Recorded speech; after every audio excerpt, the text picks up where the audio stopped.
Good morning, everybody. Good morning, Andy. Andy Isko, Jim Feist here in Las Vegas for Proline TV on YouTube. Andy, Logical Report. Logical Approach. Logical Approach, excuse me, both. Everyone always said that was a great name. Now we just have to live up to it. It is, logical. And then how about the Perfect. logical winning approach? I like that too. Yeah, no? But sometimes it's in contradiction with each other, depending on the results. Well, yeah, but if you... In other words, the approach has to be logical for me. But we all know that the results don't necessarily fall according to logic. I mean, I can tell you last night, I had a great play. I had Paul Skeens last night with the Pirates. He pitched the kind of game that I expected. Unfortunately, he gave up one run, which was one run too many. And then they took him out after 8 innings, and Houston scored 2 in the top of the ninth. So it was a logical approach to making a play on Skeens, but the game went from his standpoint the way I thought it would go. He wouldn't give up much, if anything. You know, you give up one run after 8 innings, you're going to win about 95% of those games. Yeah, who knew what the other guy was doing? McCullers coming off the death threats and all that stuff, and he pitched. He's pitched well, but even if he gives up 3 runs, which is what you would expect a major league team should score 3, 4, or 5 runs, basically about 4 runs on average. So if you're giving up 1 run, you should win that game. But if your offense doesn't score, the problem is with the Pirates is they don't hit. Yeah, and that is an issue. And McCullers has pitched better of late. He's still not pitching great, but he's certainly much better than that first start, and he's pitched decently recently. But still, the point I was getting to is that the handicapping may be logical, but these games are not played by robots. They're played by humans, and humans don't play logically. I'm going to play a little clip, and then we can react to it, okay? Sure. Let's see here. If I can bring this in. Let me try to do this. Every time I do this, it gets a little bit sketchy. Here's a Stephen A. Smith clip.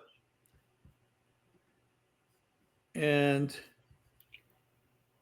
no, they're not a step closer. And to be quite honest with you, I think we all as New Yorkers should find Leon Rose's statement offensive. Get the hell in front of a microphone and a camera and answer questions. Stop being a coward, because that's how he's acting. I'm not calling him that as a man or as a person. I'm saying that's how he's been acting as president of the New York Knicks when it comes to communicating with the media and articulating the decisions that you make and why they are being made. No, they're not a step closer. And to be quite honest with you, I think we all. So, Andy, I don't know what he was going to say after that when you stopped the clip, but I was going to say Stephen F. may have been saying we're not only not a step closer, we may actually have taken a step backwards with the firing of Thibodeau. So let's discuss that a little bit. Thibodeau comes in 5 years ago. They had 17 wins. They go up to 51 wins. He goes to let me get rid of the screen. Stop screen. Okay, there it goes. There we go. Now, you can make an argument that Tibbs has had this criticism for years, that he doesn't play deep into his bench. He plays his starters too many minutes, and the statistics bear that out. The starters with the Knicks played the most minutes of all the teams in the NBA, and that's traditionally been his criticism. This year, during the year, even I think Briggs called him out for playing the starters too many minutes, wearing everybody out, et cetera, et cetera. Well, my other side of that is by not playing your bench, you're not developing your bench. So when you need them, they're not ready to play, especially at a high level in the playoffs against the best teams in the league. And I would have to say, if I'm the owner of the team and I see this criticism, I see the results of how they fade at the end, and then when you start putting in these other players, you can see they can actually do some things. If they had a little bit more experience, maybe they really could be a help. Maybe, there's a reason behind it, and the reason may be valid. Now, when you take a team from 17 wins to 51 wins, and you take them into the AFC East Championship, that's pretty goddamn good. However, there's the other side of it. If you want to get further, you're going to have to be deeper. In my opinion, the Denver Nuggets had the better team starting five against OKC. And a lot of people will criticize me for that. But when you look at that series going 7 games, and Denver had 0 bench, unless you want to call Westbrook part of the bench, he's very inconsistent. He has this good game, always brings energy, can't hit the broadside of a barn some nights. Otherwise, he gets lucky and hits a few. But if they had 7, 8 deep on that team, they could have easily gone all the way because they have one of the best players, if not the best player in the league, in Jokic. And then you have Gordon and all the Braun and all those other guys. But they play a lot of just 5, 6 guys, kind of like Tibbs does. And both of those guys are out. Yeah. And the teams that also, when you look at the overall NBA, the teams that shoot the most threes are all gone. They're all gone. And because of the randomness on a night-to-night basis. Yeah, because you can shoot 12% or you can shoot 55%. So if you're not going to win many games when you're not consistent, you got to be consistent. So the teams that play an inside-outside game, like Denver, OKC is similar, but a little bit more outside, but not too much. You got the Pacers. Since, the other thing is, when you look at the stats from January 1 to now, the 2 best teams in basketball were the Pacers and the Thunder. Yep. That's just the January records to today. They're the 2 best teams in basketball, and they're which is basically about 2/3 of a season. Correct, and they're here. You're November, December, throw that out. January, February, March, April. There you go. I don't know what the actual reasons. I mean, Stephen A. is a pretty sharp guy, and he's right. The general manager has to come out and say, what the hell? Why did we make this decision? Well, the theory is that they have somebody already hired that they haven't announced yet. And that's possible. Maybe it's Jay Wright. Maybe it's Malone. Who knows who it is? Are they necessarily Malone, by the way, has a history with the organization, as does his brother, Brendan. However, the criticism in Denver was exactly what you said for Mike Malone, is that he played his starters too much, which is exactly the situation that arguably cost Thibodeau his job. So I'm not quite sure. Jay Wright is an interesting name because although he may enjoy retirement, he's getting paid nicely to sit there and commentate on college basketball. He's won 2 national championships, was it 2 or 3? And he's done quite well. So it's an interesting, does he need the aggravation? He has some history in the New York area, but what I'm thinking is, number one, the Knicks were the number 3 seed. Number 3 seed, if things go according to form, does not play in the conference finals. That should be the number 1 and 2 seeds if things go according to form, which is basically Cleveland and Boston. Well, Indiana took care of Cleveland and New York took care of Boston. So they both went a little further than their seeds suggested that they should go. Now you take a look at the Knicks. They had not won a series, I believe, since 1999. And then I think they won a couple of series the last few years. And then, of course, they've won 3 series this year. So they did something that hadn't been done in more than a quarter of a century since the Knicks, I think, last won a playoff series. Now, my thought is that perhaps the points that you made that we've talked about before about the lack of a bench, of giving bench playing time and working the starters too hard, that may have been a discussion point between Leon Rose and the ownership and Thibodeau before they made the decision. And we said, we don't like the way that you handled things.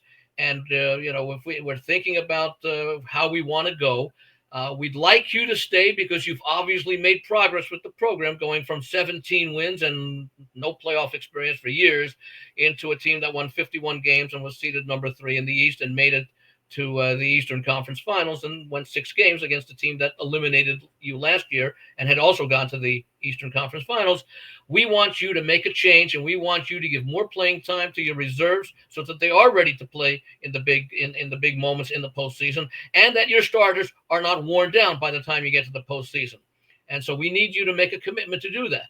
And Thibodeau may have said, that's not my style. I've had success to a large degree doing it the way I've done. I cannot agree to doing that. If the situation presents itself, I will do it, but I cannot commit to doing that and, let's say, limiting my players to no more than 34 minutes a game.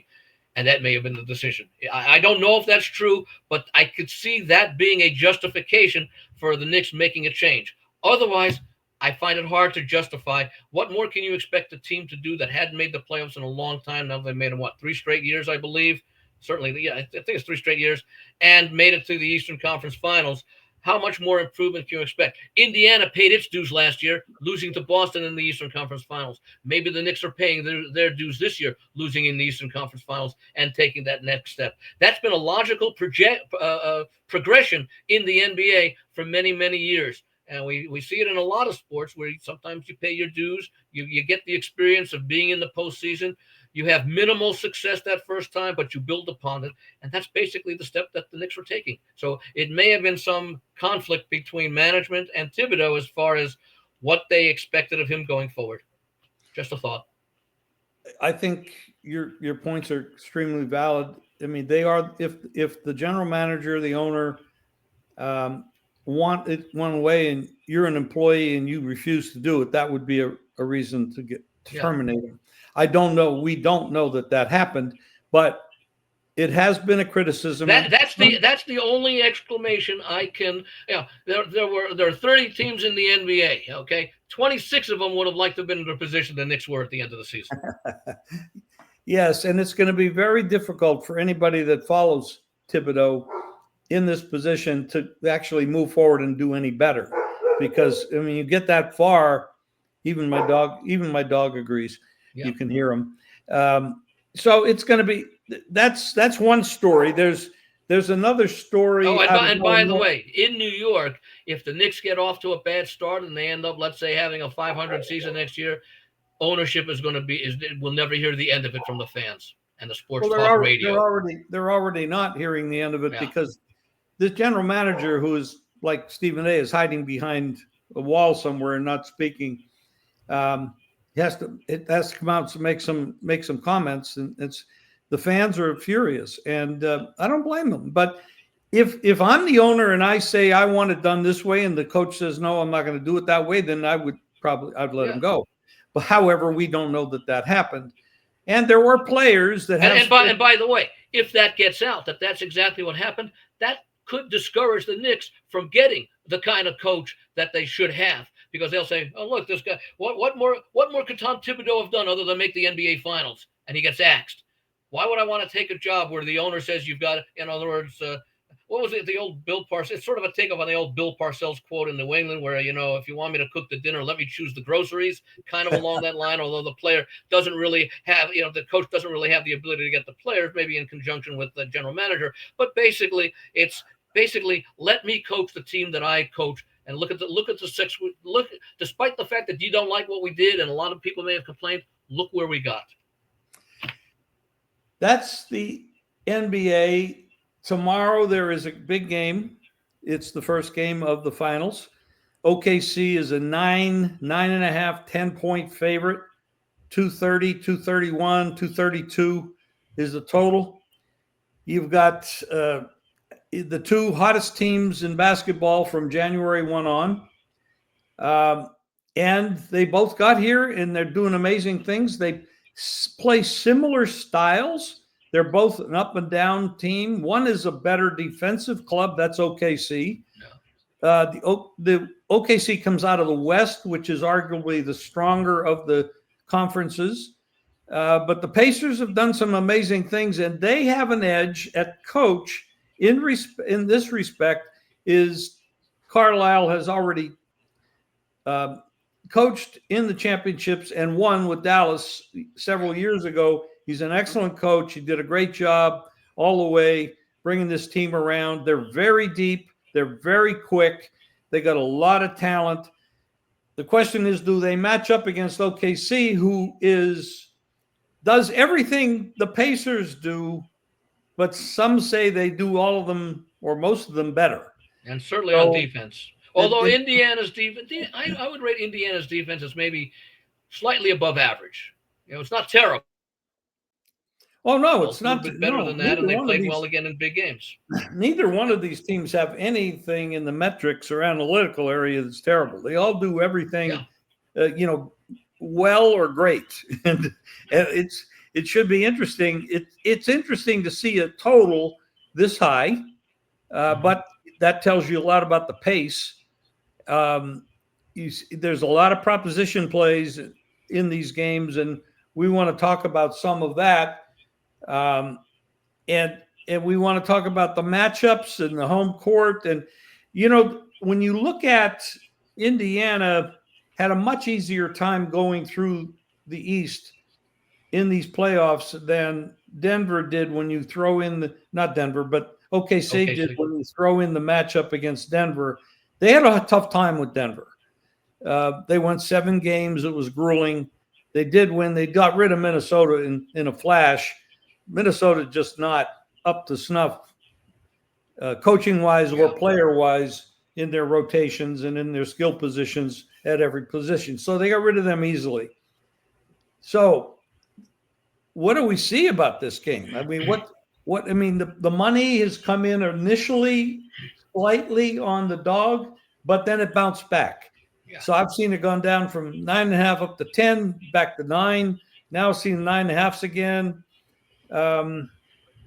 And the total, I don't think anybody's really arguing about the total being up tempo, because I think when you talk about OKC this year, had the most victories by over 30 points, which is a lot of blowout stuff, man. I want to say something like 50 double-digit wins, over 50 double-digit wins of the 68 regular season wins, something along those lines. And against the East, Andy, from what I understand, they were 29-1.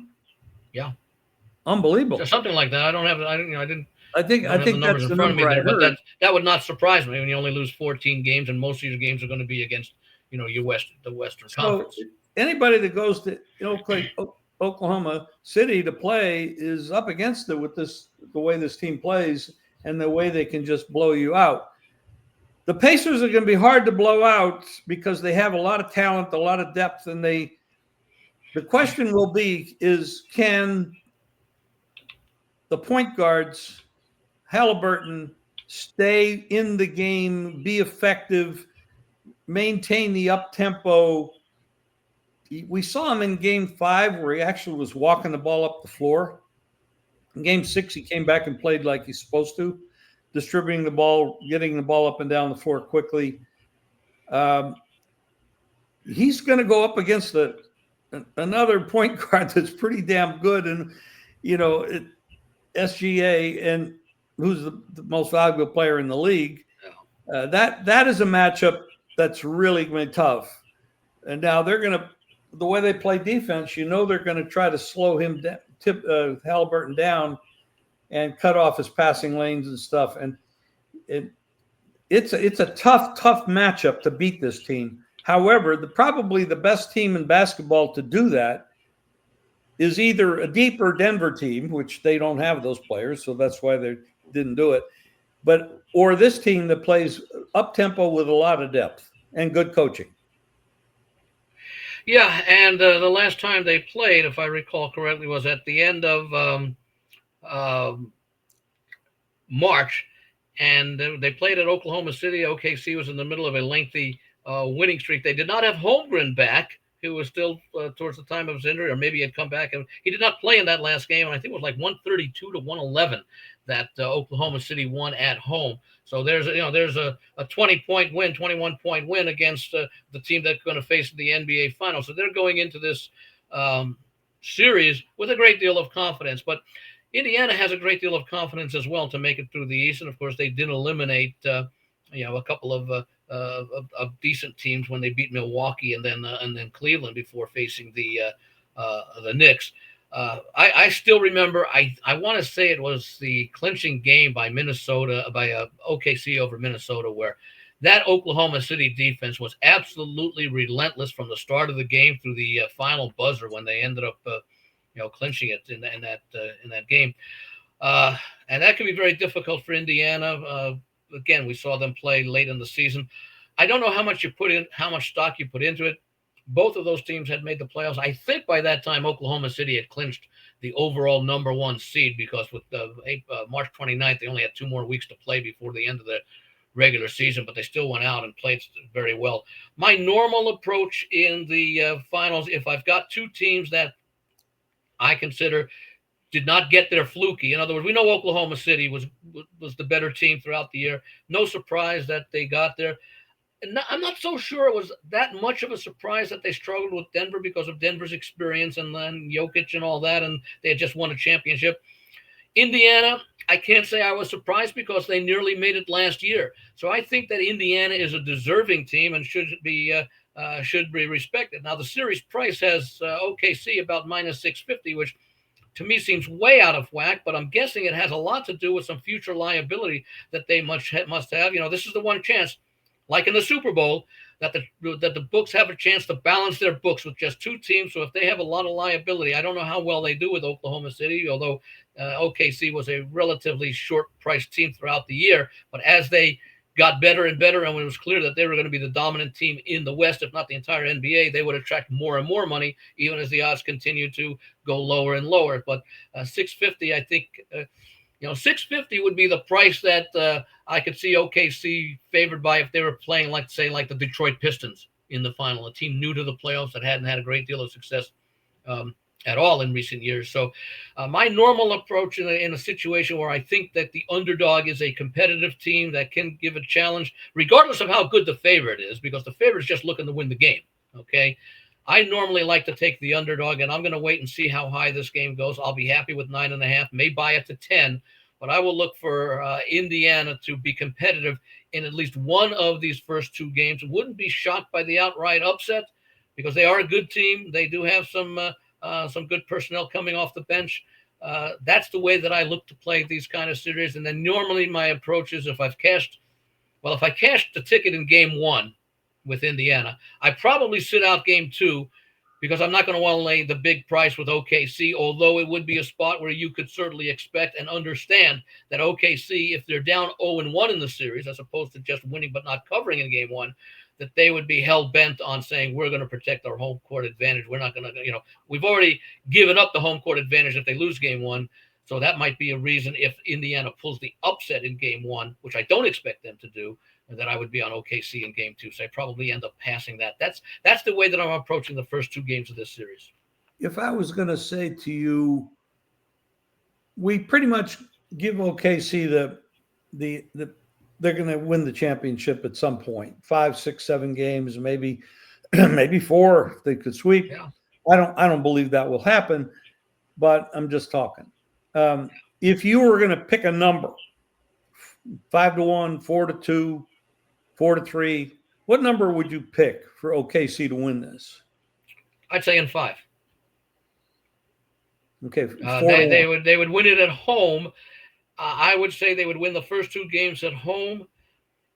If they win game 3 and can sweep in 4, I think Indiana puts their season on the line and plays their best game, like we saw, for example, I forget who it was maybe it was Minnesota in game 4. I think that they ended up. I don't recall. It's been like a week or two already. But I would look for Oklahoma City.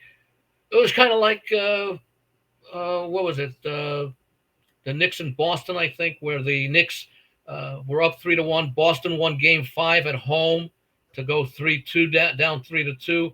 And then the Knicks came back and won at home in game 6. I think that because I don't think they wanted to go to Boston for game 7. It's a little bit different here because OKC, if they lose game 5 at home, they still would have a game 7 at home at the end. But I would think that OKC would want to wrap it up.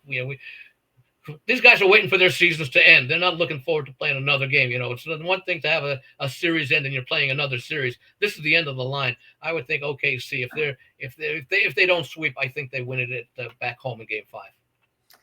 Well, I disagree a little bit. I see it going 6. I like it 4-2. I think that OKC is going to have a little bit of trouble in Indiana because they haven't really looked outstanding on the road against, and you're talking about top quality competition here. I think Indy has a chance to win one in OKC, but I don't think it's going to happen. But I do think Indy's capable of winning both of their games at home.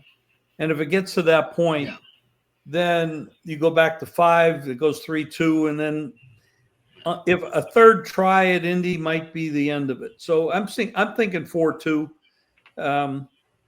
I think the line is out of line. Let me respond to that by saying I think OKC winning in 6 is more likely than them winning in 4.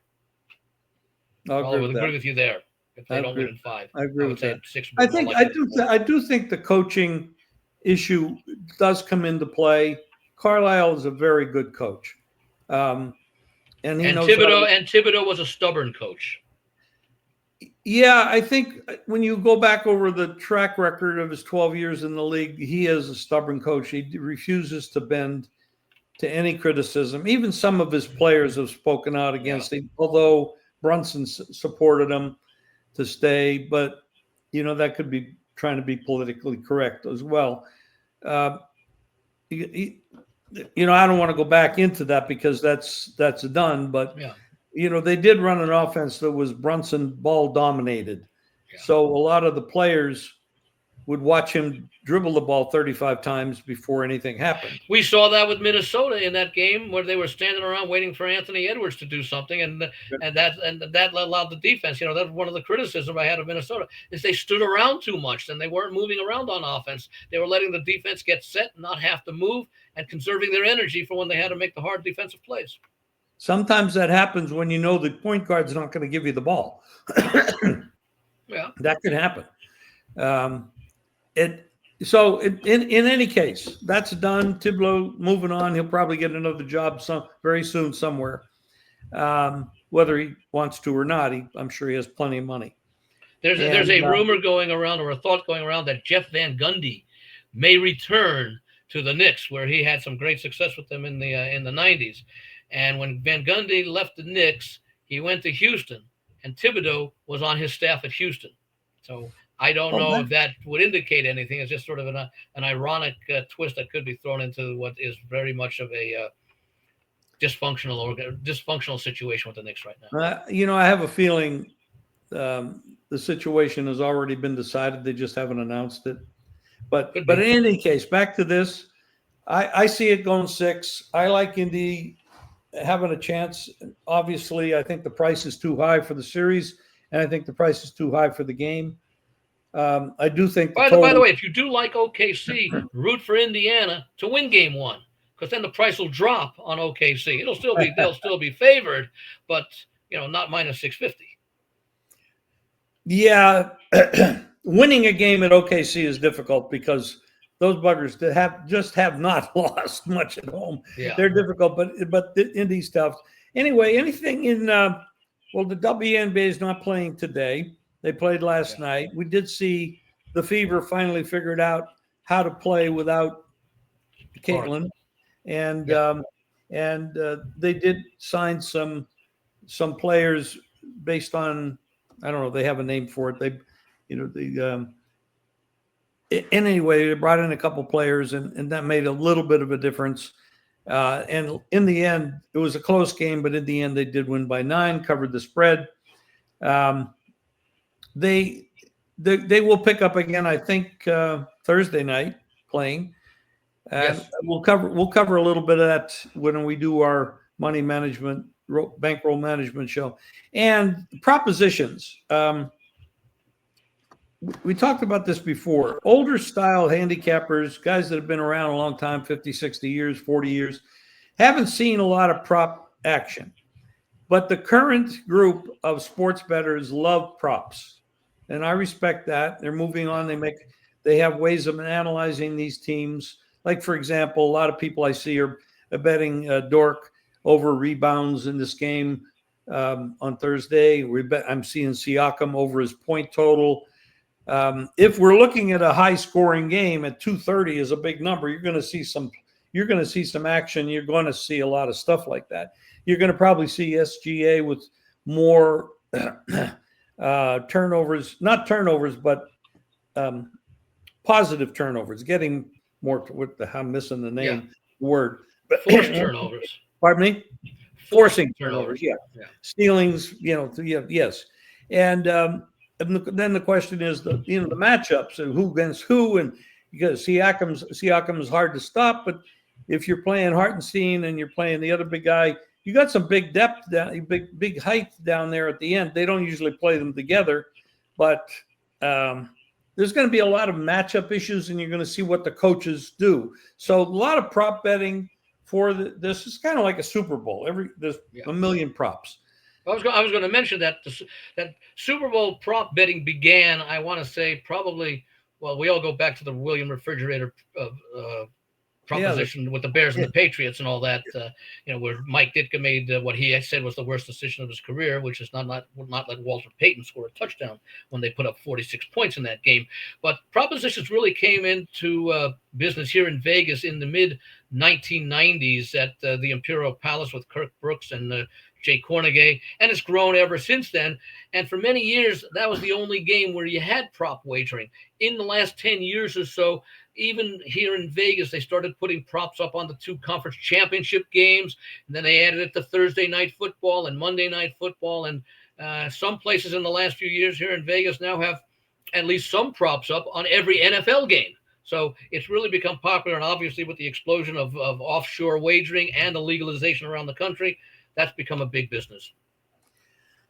Yes, it has. And that's something that we're both going to probably be delving into more with our money management, bankroll management next show that we do either today or tomorrow. I will do a little tease on that topic, and that is basically my approach, because I've been doing Super Bowl props for years and years.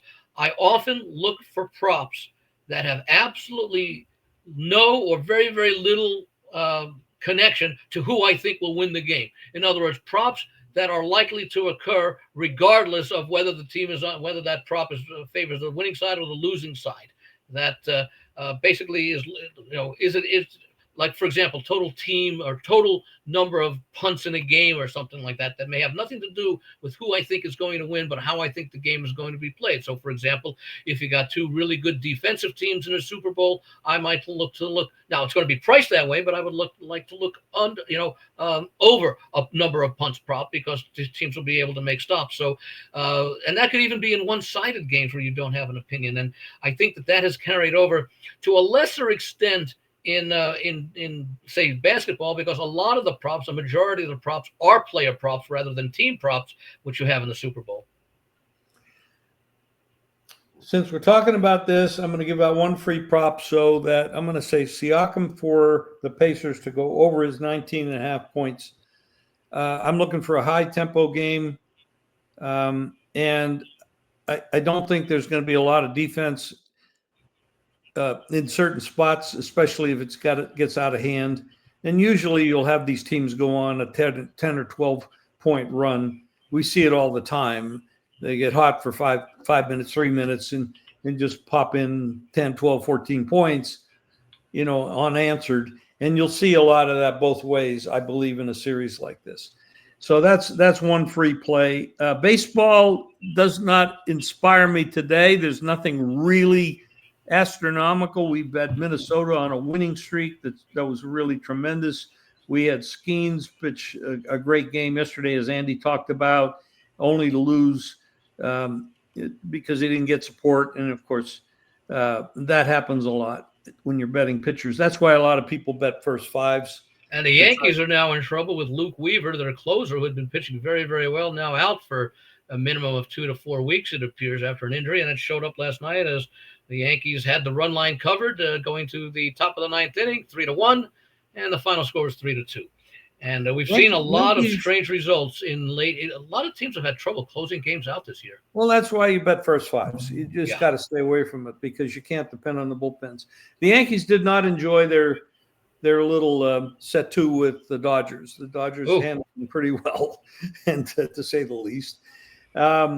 We actually Yankees did take 1 out of 3, so at least they didn't get swept after. Right. But that 18-run explosion on the Saturday night game was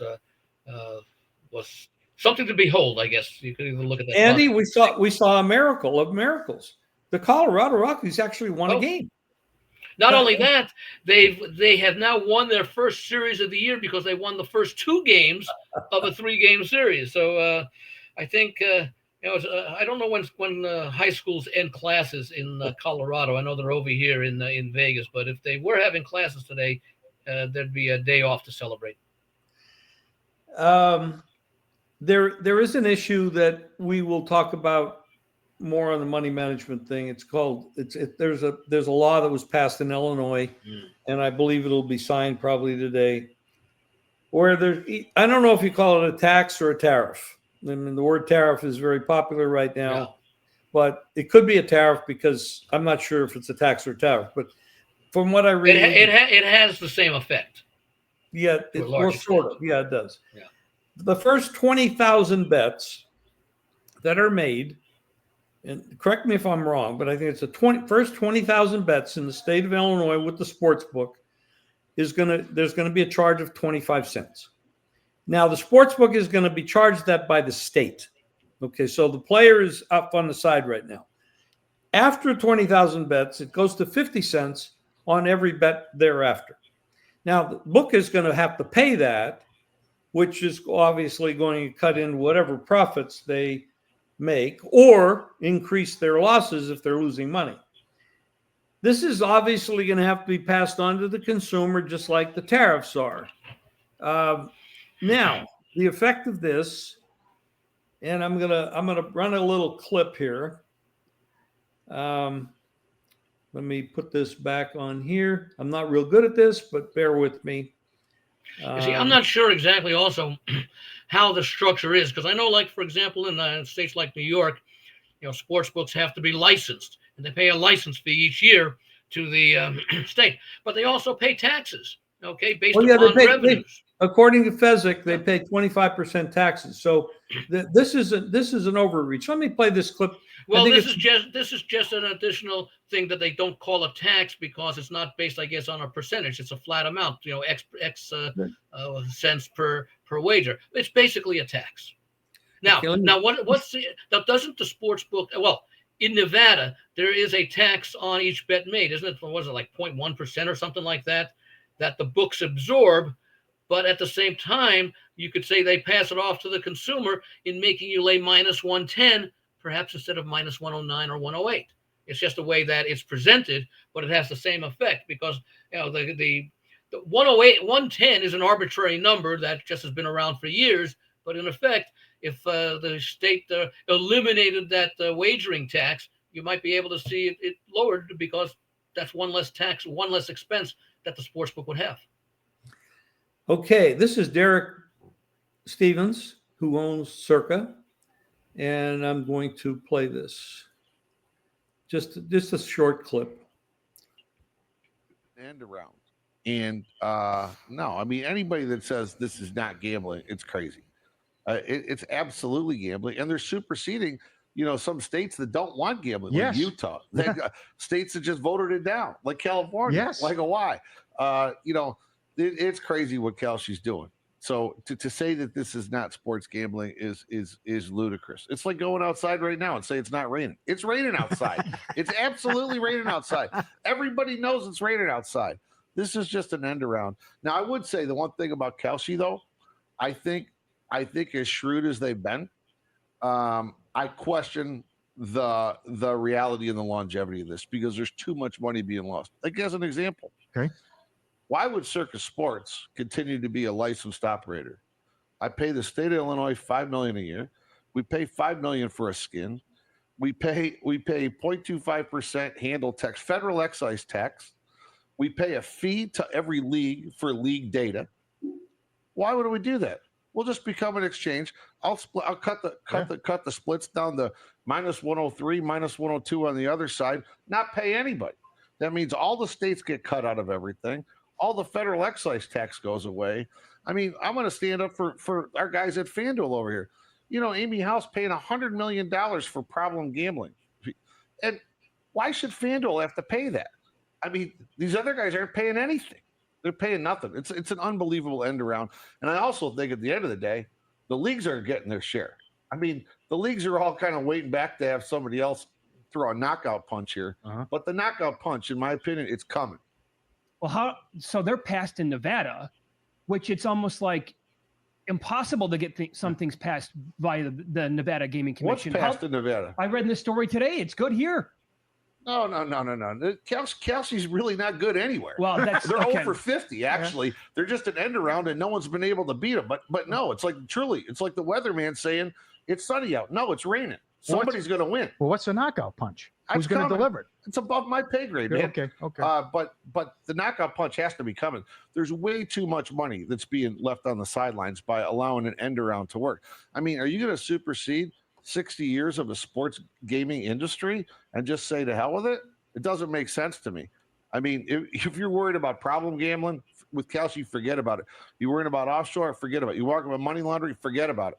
I mean, it doesn't make any sense what's happening here. So at some point, the one league's going to have to put their foot down. Well, And you think would that be the breaking point? Well, I think it's going to be a league. It's going to be a state. It's going to be past was all about states' rights. Is it a state? I mean, now this is coming up over the top saying federal. Well, then why on earth would we be paying federal excise tax? It doesn't make any sense. Sure. Andy, for those who don't know what is happening here, let me try to pull this off here. Stop screen. Illinois has this tax or tariff, and other states will probably follow because it's a domino effect, and everybody follows. But in the end, if this continues, first of all, you're hurting the smallest bettor, the $1, the $5, the $20 bettor the most, because they're going to be affected the most, because these books will cut off bonuses and cut down bonuses and all the sign up stuff that they offer, because it's going to be financially very intrusive to their numbers. And it'll probably send the offshores of the benefits of all this, because the players are going to say, bullshit, I'm going to go offshore and do what I used to do before these states started to legalize it. Well, that's what the big players are going to do, and that's where the bulk of the revenue is going to come that these states are counting on. And the lesser players will go back to going down to the corner magazine store and making their wagers there, because they won't be hit with these taxes. Yeah, the street bookie and the offshores get the benefit of all of this. And it's kind of analogous to what the states did to horse racing over the years, because they overtaxed horse racing so much that they basically put it out of business. Yeah. Well, yeah, you're talking about the 25% hold on exacta wagering or trifectas or whatever. Exactly. Yeah. Exactly. These when you let the suits that don't know what the hell they're doing in the first place and probably should never have been elected make these kind of decisions, then you're going to live with the consequences for a while till they figure it out, because human beings are always going to make mistakes. Well, I remember for a long time, talk about it. It's sort of an aside to politics. It doesn't matter. It never mattered to me what party a candidate was from. I was going to vote for the candidate who was in favor of legalizing sports nationwide. That was my one issue. Well, for many years, there's a lot of people with one issue. There's other people that look at the global issues, and it's very complicated. I'm not going to pretend to know what the hell's going on or make a decision. But I know one thing: I never talk about politics or religion. That's an individual thing. I stay away from it. But this does affect our industry. I don't think it affects you and I individually, because the offshores are fine. They've been around a long time. They work. If the states aren't they're going to hurt. They're going to hurt the signups for sure. But the states have already made it extremely difficult to get licensed and extremely expensive to get licensed. So now they're trying to get a little bit more. And I think Derek was right when he talked about the leagues. The leagues lose out because at a certain point there's going to be a saturation point where the market is going to start shrinking, and a lot of it's going to do because they just can't overcome the tremendous vig that they have to lay, because now part of it's going to the states. And the amount of money, like Derek Stevens, and he's got Circa here and a couple of casinos here in Las Vegas. He also has books in other states, including Illinois. He spends a lot of money. So he's just one guy. But there's a lot of people around the country doing this. And if all these states start to follow this nonsense, you're going to see it's going to be Armageddon. It's going to be called killing the golden goose. Yeah. basically. Yes. I mean, Kind of like, and I'm not gonna go back to this because it's another Yeah. subject we can talk about. yeah, The WNBA is trying to kill the golden goose with Caitlin Clark Yeah. because she brings in all this extra revenue, all these extra fans, all this great travel arrangements they have with the airlines now, and these girls are like either jealous or racist or whatever the hell it is. Probably more jealous than racist, because there's other white players in the league, but they're jealous of her because she comes in, gets all this popularity, makes all this money, but they're also getting more endorsements. Do you see how many commercials there are for these girls that never had them before? Are these, I mean, I rant on this because it's just stupid. It's just absolutely stupid that what they do. But now, But by the way, I'm going to make one point about just going back to this legalization of sports betting. People do not like to pay taxes, correct? I mean, I would think that, right? Now, for years and years and years, and I've always made this argument that by not having legalized gambling, okay, the states were costing themselves millions, if not billions of dollars in tax revenue that they would get from what they're getting now, okay? So basically, for all these years, the government was, if you're betting on sports and there's going to be taxing on it and all that, that's a voluntary tax that the consumer is paying. Yeah, we want the right to gamble. Yeah, we know part of it's going to go pay some taxes and all that. We're willing to do that. The government lost so much money by not having legalized gambling for whatever reasons they wanted to say it was, that they gave up a lot of revenues that could have been used to build highways and things like that, and infrastructure projects like that. Now they're finally realizing it, and now they're realizing how popular it is, and they're trying to get even more out of the operation of legalized gambling, and that's where that saturation point is going to come in. what's the old saying on pigs? Bulls and bears make money, pigs get slaughtered. Okay, I put them in the pig category right now. At least the state of Illinois. Andy, I know you have to get out by 10. It is 10:03. So thank you for this. And let me know when you want to come back in and do the other show. I think we could probably do that tomorrow morning, and we can wish all the viewers who are watching us as we wind down this episode to go and subscribe on what's it, Proline TV. Proline TV on YouTube. You can go to The Logical Approach to get Andy's information on what he does. And he is a proxy for the contest, which we're going to get back to and talk about that too. And we're going to talk about the states and their contests as well, even though right now we're ragging on one of them. And the jimfeist.com for all the stuff that I have up and ready every day. So stay tuned. Thank you and please send in comments, ask questions. Even if you want to tell us that we're two idiots, that's fine too. I like those kind of comments. Yeah. And because I like to be put in my place. Well, sticks and stones, all that stuff when we go back to a kid. Anyway, we'll talk to you soon. Thanks, guys.